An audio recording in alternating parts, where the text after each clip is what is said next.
ورحمة الله وبركاته.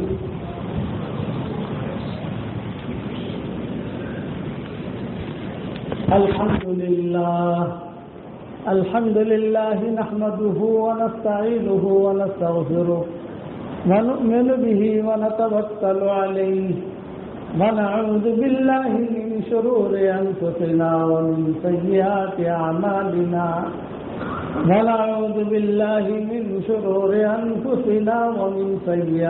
أعمالنا من يهده الله فلا مضل له ومن يضلله فلا هادي له ونشهد أن لا إله إلا الله وحده لا شريك له ونشهد أن سيدنا ومولانا محمدا عبده ورسوله صلى الله عليه وعلى آله وأصحابه وبارك وسلم تسليما كثيرا كثيرا.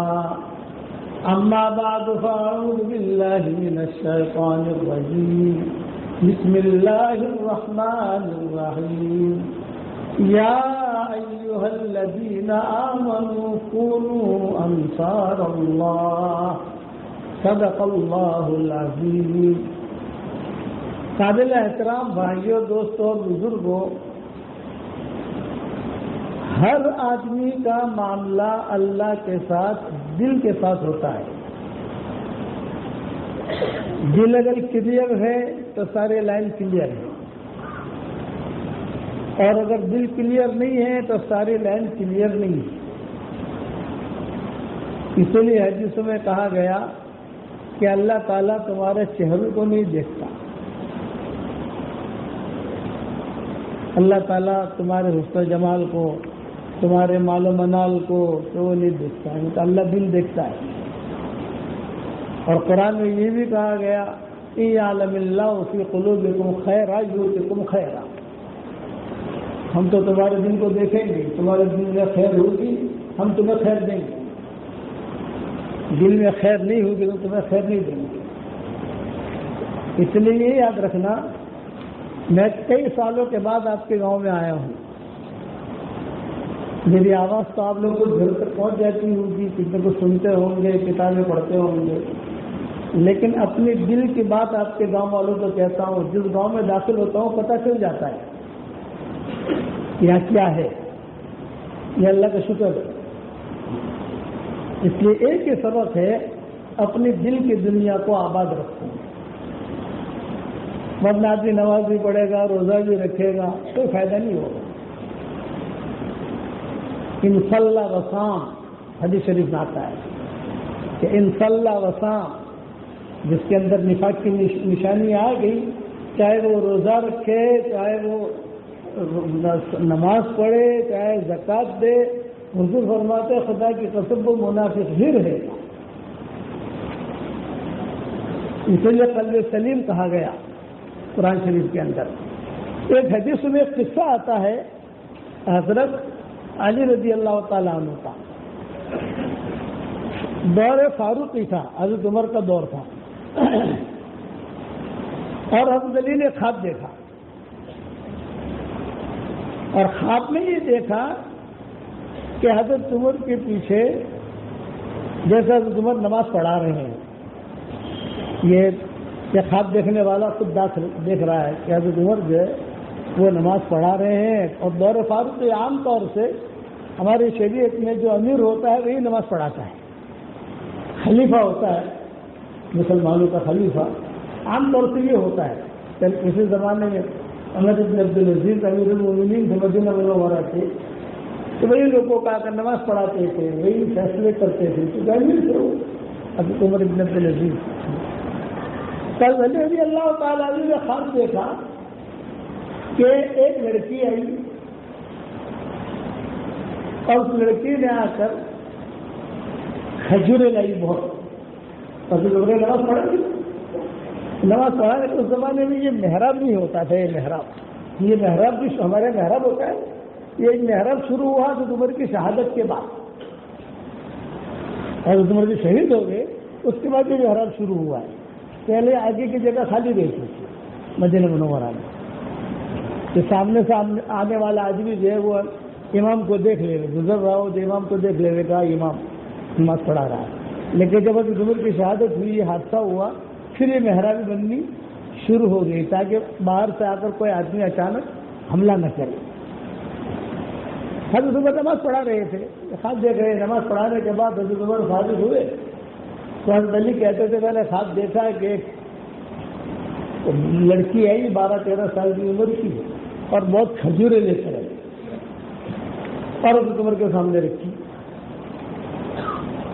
حضرت عمر نے وہ کھجوریں لی، بھی کیوں لائی ہو؟ ذا ہدیۃ للمسلمین، مسلمانوں کے لیے میں ہدیہ لائیں گے۔ حضرت عمر نے کہا ٹھیک ہے۔ حضرت عمر نے کہا لائن لگا لو۔ جب لوگ کھڑے تھے مسجد نبوی میں، سب کو جو ہے ایک ایک کھجور دی حضرت عمر نے۔ حضرت علی کہتے تھے کہ میری باری آئی تو مجھے بھی ایک کھجور دی، تو میں نے کہا ضد یا امیر المومنین، میں نے کہا ضد یا امیر المومنین، امیر المومنین زیادہ دیجیے مجھے، ضد یا امیر المومنین۔ تو حضرت عمر نے کہا، بس حضرت عمر نے سنا نہیں سنا تو زیادہ دھیان نہیں دیا اس کے بعد کی طرف۔ ایک روایت میں حضرت عمر کا نام آتا ہے اور ایک روایت میں حضور کا نام آتا ہے کہ انہوں نے حضور کو خواب میں دیکھا کہ حضور صلی اللہ علیہ وسلم جو ہے وہ کھجوریں نماز پڑھا رہے ہیں، نماز پڑھانے کے بعد کھجوریں رکھی، قصہ پورا یہی ہے، لیکن حضرت عمر کا بھی نام آتا ہے، دور فاروق میں چونکہ قصہ ہوا ہے، یہ دوسری جگہ لکھا ہوا ہے، اور تو بھی میں نے حضور کو خواب میں دیکھا کہ حضور نماز پڑھا رہے ہیں اور نماز پڑھانے کے بعد وہ لڑکی آئی اور لڑکی نے کھجوریں رکھی، کہا حضرت نے مسلمانوں کے لیے ہدیہ لائی ہوں، تو حضور صلی اللہ علیہ وسلم نے سب کو کھجوریں دی، میری باری آئی تو میں نے کہا حضرت مجھے 2 کھجوریں دے، بس اتنا میں نے کہا مجھے 2 کھجوریں دے اور میری آنکھ کھل گئی، مسجد نبی میں اذان ہو گئی، خواب پورا ہو گیا۔ اب میں حضور والا قصہ سنا رہا ہوں، حضرت عمر والا نہیں سنا رہا، کیونکہ حضور والے قصے سے بات زیادہ سمجھ میں آئی۔ اب حضرت علی کہتے تھے کہ میں نے خواب میں دیکھا حضور کے ساتھ یہ معاملہ ہوا میرا، ایک ہی کھجور دی، دوسری مانگی فاطمہ کے لیے ایک دے دیجیے حضرت، خواب میں تو مانگی تو وہاں اذان ہو گئی، بچہ کھل گئی، میں سیدھا مسجد نبوی میں چلا گیا۔ جب مسجد نبوی میں چلا گیا حضرت عمر نماز پڑھا رہے تھے اور حضور نے جو صورتیں پڑھی تھی وہی صورتیں حضرت عمر پڑھا رہے تھے۔ مثال دے رہا ہوں، حضور نے اگر سورہ مزمل پڑھی ہے تو حضرت عمر بھی سورہ مزمل پڑھ رہے تھے، بیٹھ گیا، حضرت عمر نے نماز پڑھا دی۔ اب حضرت عمر نے نماز پڑھائی تو وہی لڑکی جسے میں نے خواب میں دیکھا تھا وہ آئی، خواب تو دیکھ چکا تھا حضور کے ساتھ، ابھی حقیقت میں آ گئی، میں پہچانتا نہیں تھا۔ علماء نے لکھا ہے کہ 2 چیزیں بہت خطرناک ہوتی ہیں، بازر گاٹ والے سمجھ کے رکھنا۔ ایک تو یہ کہ دعا جلدی قبول ہو جائے بہت خطرناک ہوتی ہے، اور ایک کہ خواب کی تعبیر جلدی پوری ہو جائے یہ بہت خطرناک ہوتی ہے۔ دعا جلدی قبول ہو گئی،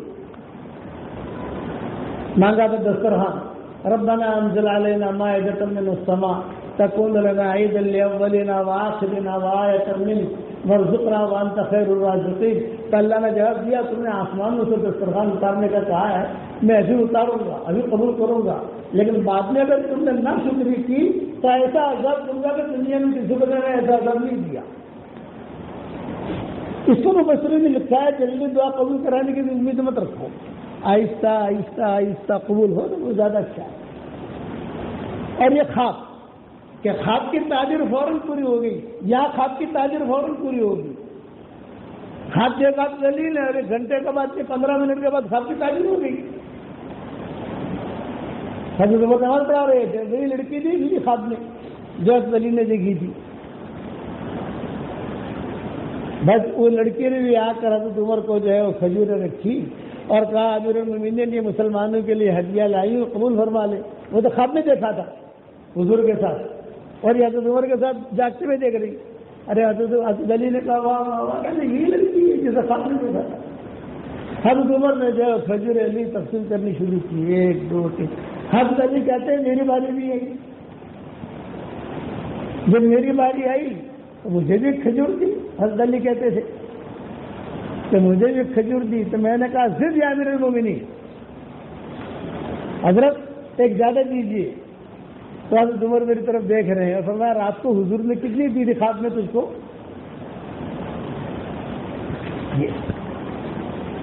رات کو حضور نے خواب میں کتنی دی تھی؟ ایک. تو جب حضور نے 1 دی تو میں 2 کیوں دوں؟ سمجھ میں آئی بھائی؟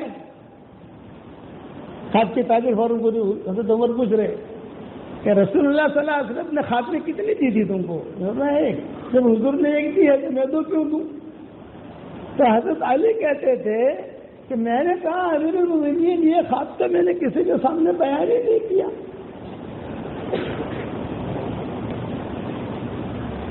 دور فاروق میں حضرت فاطمہ تو تھی نہیں, امیمہ تھی حضرت علی کے نکاح میں, جن کا نکاح تو فاطمہ نے خود نے کروایا تھا انتقال سے پہلے, منگنی کروا دی تھی. کہ حضرت امیمہ کو بھی خواب کا پتہ نہیں ہے, یہ میں نے خواب دیکھا ہے, یہ تو امیمہ کو ہی پتہ نہیں ہے, یعنی میری بیوی کو ہی پتہ نہیں ہے, میں نے کسی سے کہا ہی نہیں. میں نے خواب دیکھا اور مسجد نبی میں آیا. آپ کو کس نے کہا؟ من الذی اخبرک یا امیر المؤمنین, آپ کو کس نے کہا؟ تو حضرت عمر نے کہا حضور نے 1 دی, میں 2 کیوں دوں؟ وہ پوچھ رہے ہیں آپ کو کس نے کہا, اور حضرت عمر جواب دے رہے حضور نے 1 دی, میں 2 کیوں دوں؟ حضرت علی نے کہا تو یہ تو سمجھ گیا حضور نے 1 دی, آپ 2 کیوں دیں, لیکن آپ کو یہ بتایا کس نے؟ میں نے تو کسی کو بتایا ہی نہیں. اسی لیے علماء نے لکھا ہے کہ آدمی خواب دیکھے تو اپنی فرشی حور کو پہلے نہ سنا دے. یہ جو فرشی حور ہوتی ہے نا بیگم ہے, اس کو نہ سنائے, ان کے مزاج میں جلدی ہوتی ہے.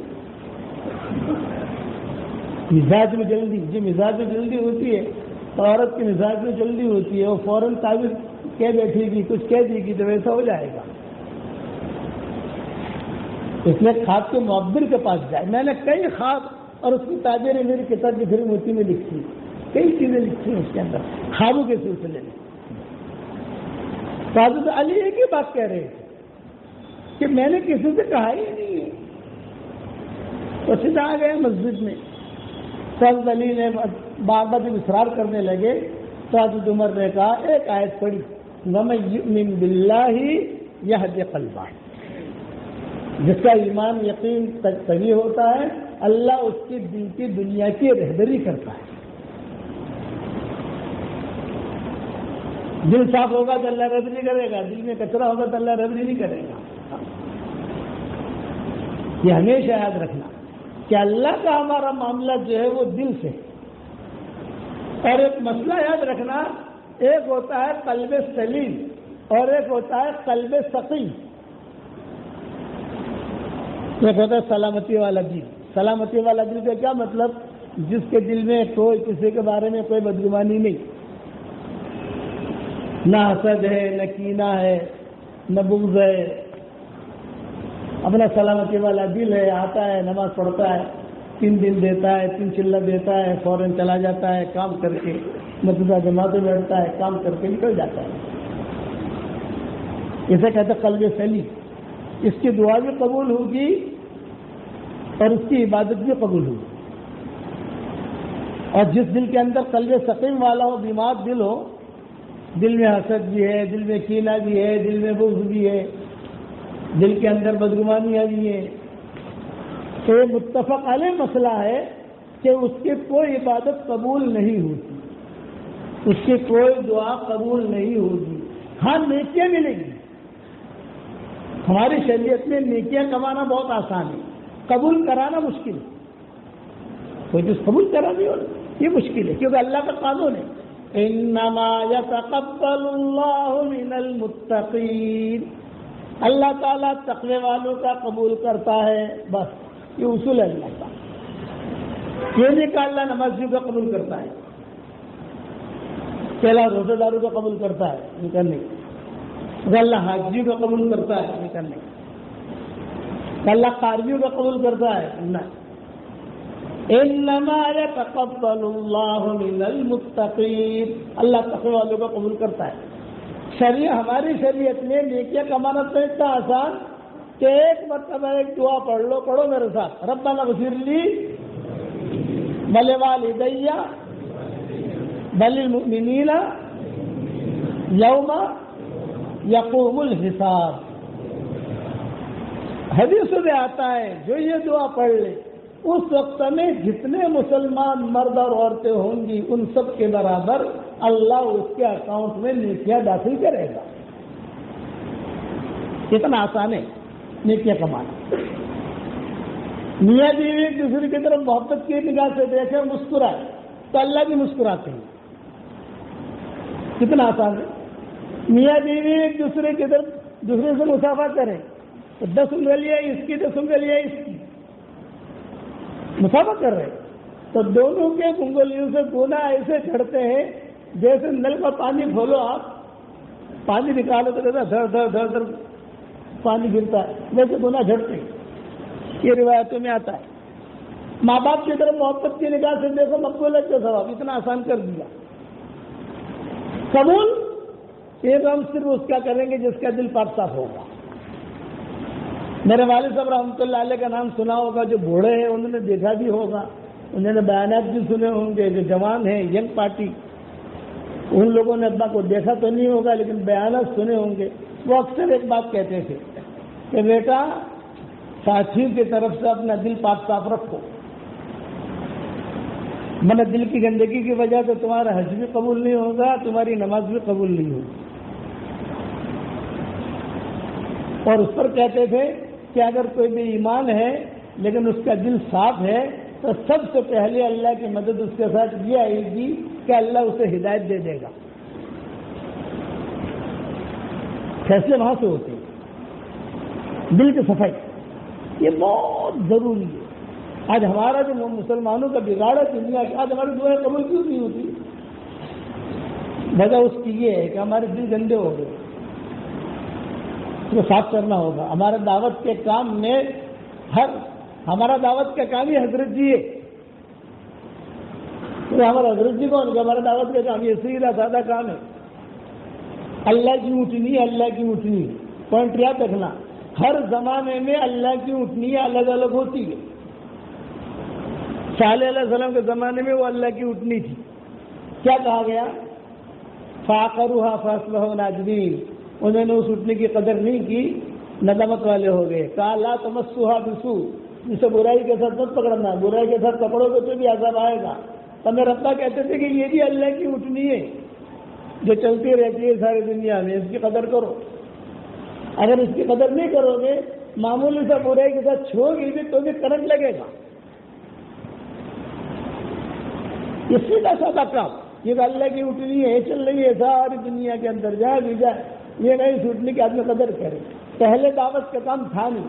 میرے والد صاحب رحمۃ اللہ علیہ فرماتے تھے کہ میرے والد صاحب کی بات تو چھوڑو، وہ تو بہت پرانی ہوگی، میں ہماری بات کرتا ہوں. ہم جو ہمارے ساتھ چلنے لگتے تھے تو اس وقت میں ابا ہمارے ساتھ جماعت لے کر بھیجتے تھے.